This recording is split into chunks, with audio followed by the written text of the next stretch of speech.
நானும் சிவாவும் long drive போறோம். யாராவது வந்து கேட்டாங்கன்னா வெளியில போயிருக்காங்கன்னு சொல்லிடு. நாங்க வர வரைக்கும் வீட்டை பாத்துக்கோ. அவுட் ஹவுஸ் போய் தூங்கிறாத. சிவா, நீ போய் கார்ல வெயிட் பண்ணு, நான் வரேன். சரி வா.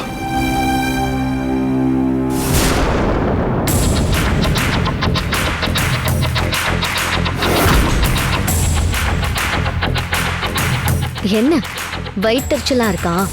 இருக்கணும். ஒருவேளை அப்படி இல்லைன்னா உனக்கு நான் இருக்க வைப்பேன்.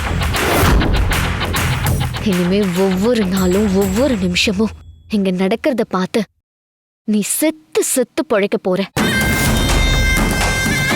தொட்டு தாலி கட்டினாலாம் பொண்டாட்டி ஆயிட முடியாது. கூடவே இருந்து குடும்பம் நடத்தி அவங்க வாழ்றதுக்கு ஒரு அடையாளமா குழந்தை பிறக்குது. அந்த விஷயம் எனக்கும் சிவாவுக்கும் மட்டும்தான் நடக்க போகுது. அதனால நீயா இங்க இருந்து கிளம்பி போயிட்டனா உனக்கு உயிராவது மிஞ்சும். இல்லன்னா நானும் அவனும் ஜோடி போட்டு நடக்கிறத நீ இப்படி கடைசி வரைக்கும் பார்த்துட்டு பாவம் நீ அழுதுகிட்டே தான் இருக்கணும்.